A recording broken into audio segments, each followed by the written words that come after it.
Estudo do livro Roteiro, livro de Emmanuel, psicografia de Chico Xavier, O Grande Educandário, lição 9. Grande escola. Edificaremos para eles uma grande escola, que tenha a beleza de um paraíso, a delicadeza de um jardim e a sublimidade de um templo, na qual encontrem recursos para o aprendizado e para o trabalho, conquistando por si mesmos a sabedoria e a glorificação. Os filhos do grande rei venerando. A terra é uma grande escola. Suas leis nos ensinam e nos fazem progredir, intelectual e moralmente. Assim, Emmanuel, nas valorosas lições que o livro Roteiro nos apresenta, nos convida a refletir um pouco mais sobre o planeta que nos acolhe e a bendita oportunidade de nele viver. Somos gratos? Iniciemos a lição. De portas abertas à glória do ensino, a Terra, nas linhas da atividade carnal, é realmente uma universidade sublime, funcionando em vários cursos e disciplinas, com 2 bilhões de alunos aproximadamente, matriculados nas várias raças e nações, mais de 20 bilhões de almas conscientes desencarnadas, sem nos reportarmos aos bilhões de inteligências subhumanas que são aproveitadas nos múltiplos serviços do progresso planetário, cercam o domicílio terrestre, demorando-se noutras faixas de evolução. Fomos muitos. Neste trecho, Emmanuel faz uma revelação surpreendente. Estimava-se 2 bilhões de encarnados, porém, mais 20 bilhões de desencarnados. É uma proporção interessante. 2 por 20. Isto representa que a cada 2 pessoas encarnadas, 20 estão desencarnadas, ou simplificando, 1 por 10. Será ainda hoje que se mantém esta proporção? Não temos mais Emmanuel e Chico para nos responderem este questionamento. Porém, ainda que não o saibamos, forçoso a pensar que o número de desencarnados é muito superior ao de encarnados. Só essa informação já nos remete a pensamentos importantes. Estou aproveitando esta oportunidade, desta vida, quando poderei retornar? São muitas as pendências que terei que resolver na próxima vida. Quando ela será? Sigamos mais um pouco com Emmanuel na lição. Para a maioria dessas criaturas, necessitadas de experiência nova e mais ampla, a reencarnação não é somente um impositivo natural, mas também um prêmio pelo ensejo de aprendizagem. Grande oportunidade. Em outras palavras, podemos dizer que a fila está grande. Sim, há muitos que querem a oportunidade que hoje nos é oferecida, e isto tem um significado muito importante. Não apenas pessoal, mas também espiritual.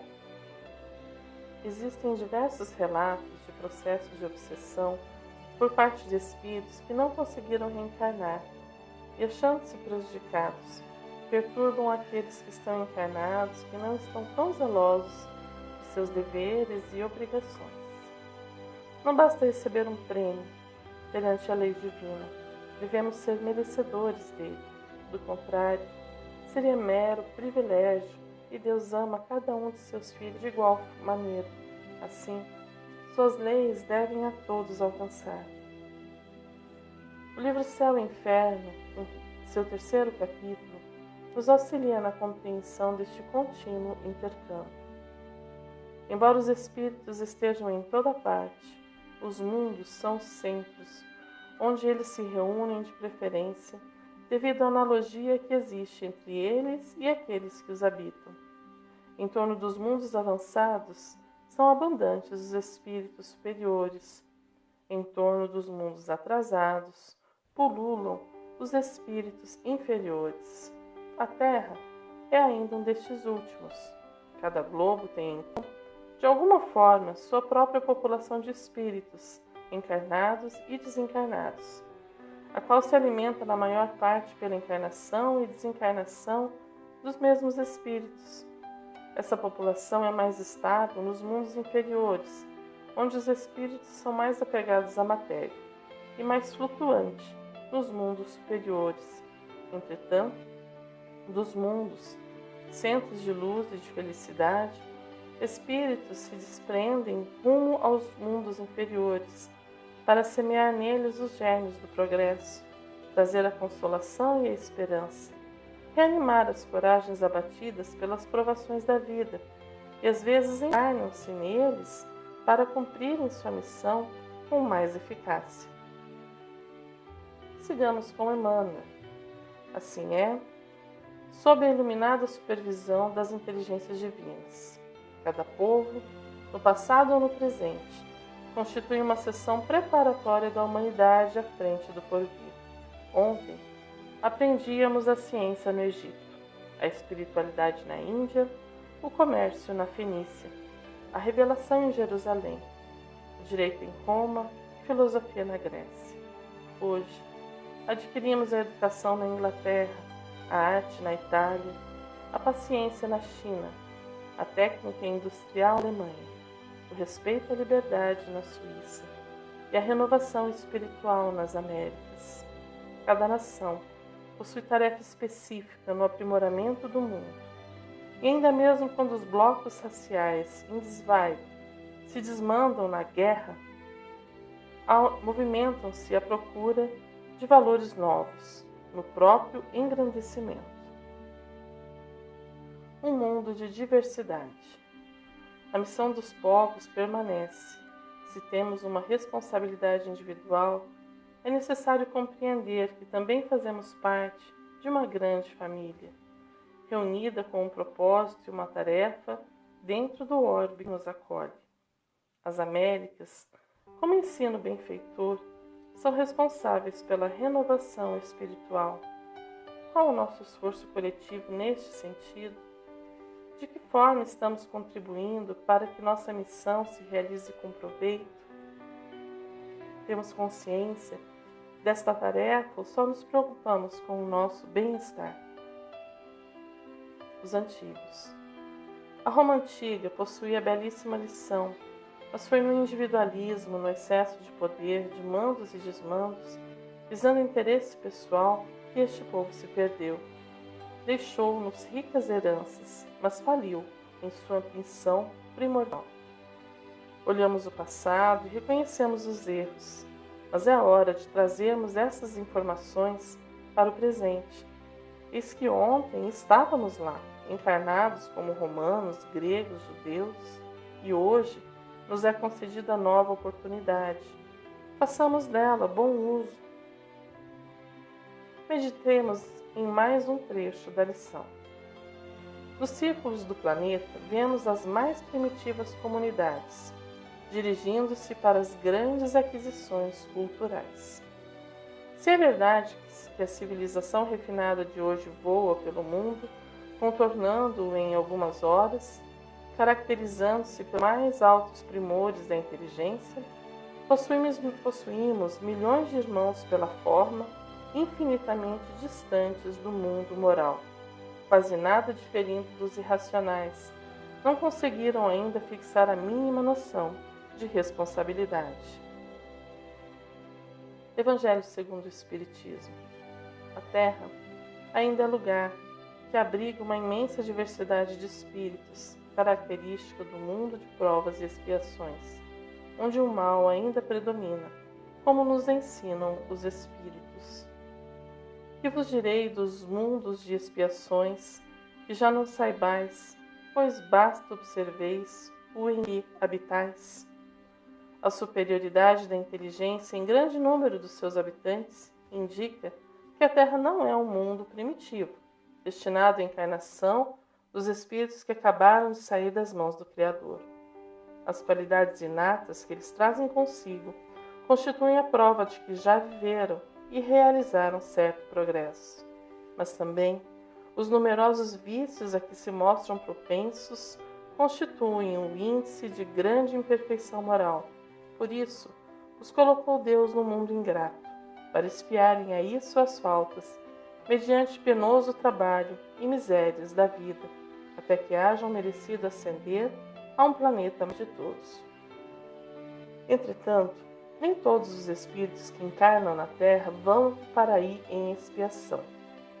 As raças, a que chamais selvagens, são formadas de espíritos que apenas saíram da infância, que na Terra se acham, por assim dizer, em curso de educação, para se desenvolverem pelo contato com espíritos mais adiantados. Vêm depois as raças semi-civilizadas, constituídas desses mesmos espíritos em via de progresso. São elas, de certo modo, raças indígenas da Terra, que se elevaram pouco a pouco em longos períodos seculares, algumas das quais não podiam chegar ao aperfeiçoamento intelectual dos povos mais esclarecidos. Evangelho segundo o Espiritismo, capítulo 3.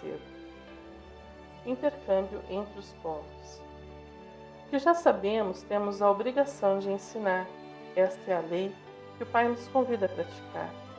Diante de nossos irmãos, que ainda transitam na infância da ignorância do espírito, somos chamados a auxiliá-los, promovendo o intercâmbio entre os povos. Historicamente, a relação entre os povos não espelha a fraternidade que a lição nos remete. Foi o poder que predominou, esquecidos de que somos todos uma grande família. Colocamos sob o do braço mais forte aquele que de nós esperava auxílio, conhecimento, aprimoramento intelectual. Nota: o próprio Emmanuel viveu como padre jesuíta Manuel da Nóbrega, levando educação e novos costumes aos povos indígenas do Brasil. Povos selvagens. Emmanuel exemplifica muitos desses povos que ainda hoje transitam pelo mundo qual selvagens dos tempos idos. Os anões docos da Abissínia, sem qualquer vestuário, pronunciando gritos estranhos à guisa de linguagem, mais se assemelham aos macacos. Fala-nos Emmanuel de nossos irmãos que sofrem de fome e grande miséria na Etiópia. O Império Etíope, também conhecido como Abissínia, foi um império que ocupou os presentes territórios da Etiópia e da Eritreia, existindo já aproximadamente 1270, início da dinastia salomônica, até 1974, quando a monarquia foi deposta por um golpe de Estado. Foi, na sua época, o mais antigo Estado do mundo e o único a resistir com sucesso à partilha da África pelas potências coloniais do século XIX. Docos. Gabriel Delany também cita os docos no livro Evolução Anímica. O missionário A.L. Krapp, que algum viu de perto os docos do sul de Cafa e de Frage, na Abissínia, conta que estes selvagens têm todos os traços físicos de grande inferioridade. Não sabem fazer fogo nem cultivar o solo. Sementes e raízes arrancadas à unha constituem a alimentação usual. E felizes se consideram quando podem pilhar um rato, um lagarto ou uma serpente. Assim, erram pelas florestas, incapazes de construir uma choça, abrigando-se sob o arvoredo. Ignoram mais ou menos o pudor e apenas toleram efêmeros laços familiares, tão certo como as mães abandonarem o filho ao termo da lactação. Roteiro. Os irmãos negros de Quiches passam os dias estirados no chão, à espera de ratos com que possam mitigar a própria fome. Entre grande parte dos africanos orientais, não existe ligação moral entre pais e filhos. Os latucas, no interior da África, não conhecem qualquer sentimento de compaixão ou dever. Importante. Talvez alguns comentários possam levar à falsa impressão de um sentimento de superioridade, mas ele não existe. Não estamos em patamar superior a esses irmãos. Deus nos permite ensinar o que já sabemos, mas bem, aprender com eles. Em verdade, se nos aproximarmos deles com sentimentos de fraternidade, teremos a oportunidade de trocar conhecimentos e aprendizados de vida. Certamente o mundo ocidental já possui avanços tecnológicos e científicos que tornam o dia a dia menos inóspito, principalmente nas questões de moradia, saúde e saneamento. Não obstante, Emmanuel bem o diz, são nossos irmãos e possuem costumes e culturas que nos permitem novos aprendizados. Aprender com o diferente. Aqui mesmo, dentro do Brasil, temos exemplos belíssimos de culturas indígenas que possuem conceitos belíssimos e de profundo significado. A título de exemplo, a mitologia guarani se insere dentro do quadro maior da mitologia tupi, que é o conjunto das crenças fundamentais dos povos do tronco linguístico tupi. A mitologia tupi foi criada em tempos imemoriais e ainda é cultivada até hoje por alguns povos indígenas sul-americanos, como os guaranis, urubus caapores, munducurus, os suruí de Rondônia, os guajajaras e os camaiurás. A figura primária, na maioria das lendas guaranis, da criação é Yaru, ou Yanderuvuçu, ou Tupã, o deus trovão imperializador de toda a criação. Com a ajuda da deusa lua, Jaci, ou Araci, Tupã desceu à terra num lugar descrito como um monte, na região de Areguá, no Paraguai, e deste local criou tudo sobre a face da terra, incluindo o oceano, florestas e animais. Também as estrelas foram colocadas no céu nesse momento. Tupã, então, criou a humanidade. De acordo com a maioria dos mitos guaranis, eles foram naturalmente a primeira raça criada com todas as outras civilizações nascidas deles, em uma cerimônia elaborada, formando estátuas de argila do homem e da mulher, com uma mistura de vários elementos da natureza. Depois de soprar vida nas formas humanas, deixou-os com os espíritos do bem e do mal e partiu. Fonte Wikipédia. Fácil verificar semelhanças com outras culturas, mas o mais importante é identificar que, mesmo de forma rudimentar, há o mesmo anseio de busca por seu Criador. Sigamos com Emmanuel. No imenso educandário, há tarefas múltiplas e urgentes. Para todos os que aprendem que a vida é movimento, progresso, ascensão.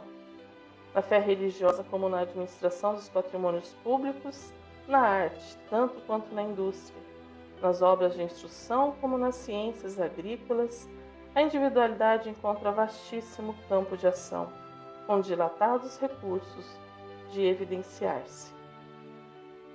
Aprendizes. Colocar-se diante da vida como aprendiz nos permite um olhar fantástico para culturas e pensamentos diversos. Se nos achamos em patamar superior, nossa tendência sempre será de querer impor o que sabemos e a forma como vivemos. Porém, se compreendemos que cada um está em seu momento evolutivo, tentando ser úteis de alguma forma e também nos aproximamos no ensejo de aprender. Respeito. Isto funciona até mesmo para pessoas com ideologias totalmente diversas. Elizabeth Kubler-Ross, autora do livro A Roda da Vida, relata um encontro com uma enfermeira nazista. A abordagem e a forma como conversaram é de uma humanidade incrível e necessária para que possamos nos respeitar como homens, mas acima de tudo, nos encontrar como irmãos. Abram aspas. Tive vontade de gritar que não concordava com o que ela dizia. Eu não, eu era pacifista. Golda leu isso tudo em meus olhos e com convicção replicou. Ficaria surpresa se soubesse o que é capaz de fazer. Se tivesse crescido na Alemanha nazista, poderia ter facilmente se transformado no tipo de pessoa que faria isso. Existe um Hitler em cada um de nós. Eu queria entender, não discutir, e convidei Golda para dividir comigo o meu sanduíche. Encerra a lição. Trabalho é a escada divina, de acesso aos lauréis imarecíveis do espírito. Nem precisa pedir transferência para Júpiter ou Saturno, a fim de colaborar na criação de novos céus.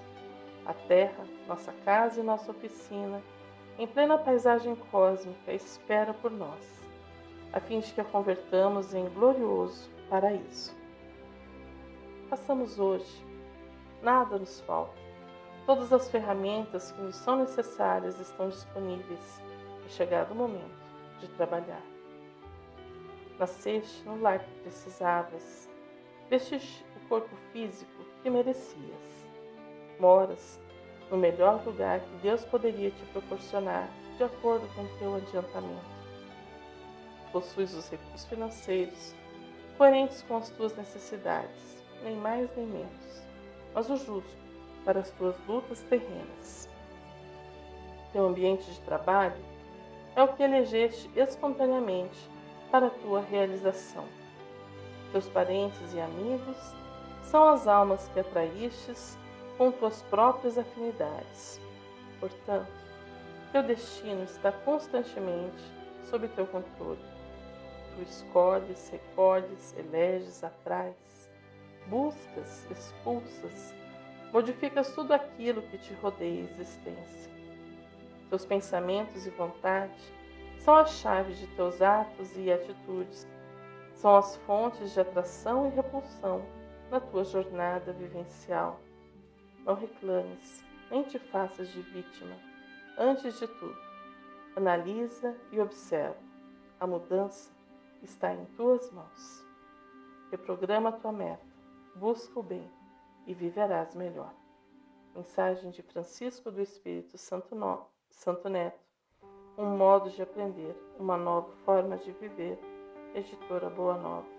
Nota: esta mensagem ditada por Hamed terá sido recebida pelo médium Francisco do Espírito Santo Neto em reunião pública da Sociedade Espírita Boa Nova na noite de 6 de março de 96.